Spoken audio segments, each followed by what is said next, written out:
कहते हैं हर महान व्यक्ति की सफलता के पीछे कोई मौन त्याग छिपा होता है। इतिहास में हम गौतम बुद्ध के ज्ञान की बात करते हैं, उनके त्याग और करुणा की चर्चा करते हैं। लेकिन शायद ही कोई यह सोचता है कि जब सिद्धार्थ ने ज्ञान की खोज में सब कुछ छोड़ दिया, तब पीछे क्या रह गया। वह थी यशोधरा, एक ऐसी स्त्री जो केवल बुद्ध की पत्नी नहीं थी, बल्कि त्याग, प्रेम और आत्मगौरव की सजीव मूर्ति थी। यह वीडियो मैथिली शरण गुप्त की अमर काव्य रचना यशोधरा की भावनात्मक ऑडियो बुक समरी है।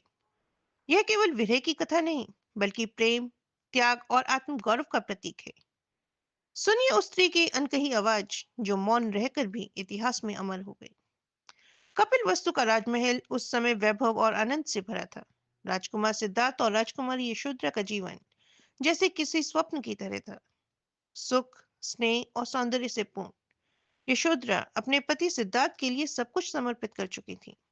उनके जीवन का अर्थ ही सिद्धार्थ थे। पर धीरे धीरे सिद्धार्थ के मन में जीवन के गूढ़ प्रश्न उठने लगे। उन्होंने देखा कि संसार में वृद्धावस्था, रोग और मृत्यु अनिवार्य है। उन्होंने सोचा, क्या यही जीवन का सत्य है? यही प्रश्न उनके भीतर तूफान बन गया। दिन बीतते गए, पर सिद्धार्थ का मन अब राजमहल की दीवारों में नहीं टिक पा रहा था। वे मौन रहते, गंभीर सोच में डूबे रहते। यशोधरा ने यह परिवर्तन महसूस किया।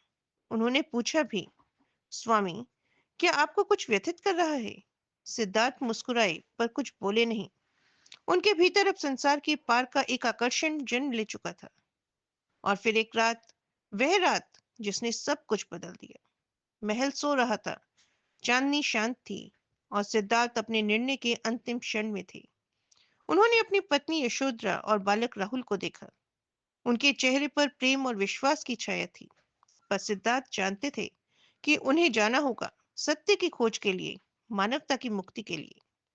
धीरे से वे उठे, यशोधरा के पास गए, उनका चेहरा देखा और बिना कोई शब्द बोले चुपचाप निकल पड़े। कोई शोर नहीं, कोई विदाई नहीं, बस मौन और त्याग की प्रतिध्वनि।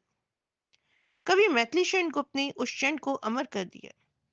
सिद्धि हेतु स्वामी गए, यह गौरव की बात, पर चोरी चोरी गए, यही बड़ा विख्यात। सुबह जब यशोधरा की नींद टूटी, उन्होंने देखा शैया खाली थी, चारों ओर सन्नाटा। उन्होंने तुरंत समझ लिया कि यह क्या हुआ है। आंखों से आंसू बह निकले और होठों से निकले वे अमर शब्द, सखी वे मुझसे कहकर जाते। यह एक वाक्य नहीं, एक स्त्री की आत्मा की पुकार थी।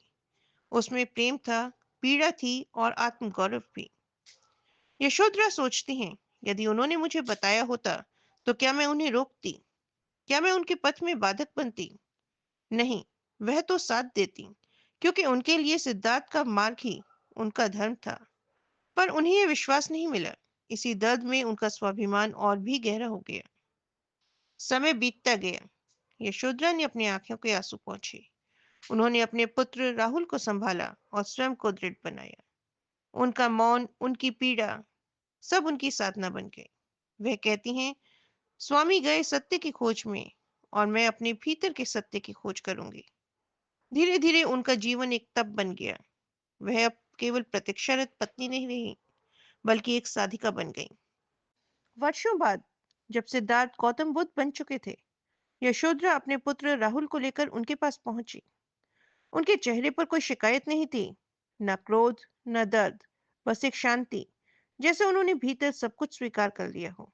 उन्होंने बुद्ध से कहा, स्वामी, आपने संसार को जीत लिया और मैंने अपने मन को। यह वाक्य केवल संवाद नहीं, बल्कि उनके जीवन की परिणति थी। बुद्ध ने उस क्षण पहली बार समझा, त्याग केवल उन्होंने नहीं किया था, उनके पीछे एक नारी भी थी, जिसने सब कुछ खोकर भी कुछ नहीं कहा, जिसने मौन में भी प्रेम निभाया और विरह में भी श्रद्धा रखी। यशोधरा का यह रूप मैथिली शरण गुप्त की कविता में अत्यंत संवेदनशीलता से उभरता है। वह केवल विरहिणी नहीं, बल्कि वह नारी शक्ति का प्रतीक है। वह दिखाती है कि प्रेम केवल पाने में नहीं, बल्कि छोड़ देने में भी होता है। सच्चा प्रेम किसी को बांधता नहीं, बल्कि मुक्त करता है। यशोधरा स्वयं भी बुद्ध के मार्ग पर चलती हैं। वह भिक्षुणी बनती हैं और अपने भीतर वही शांति पाती हैं, जिसकी तलाश में सिद्धार्थ निकले थे। अब उनका हृदय स्थिर है, शांत है, मुक्त है। मैथिली शरण गुप्त की यशोधरा केवल काव्य नहीं, यह भारतीय नारी के आत्मबल, उसके मौन त्याग और उसकी गरिमा की गाथा है।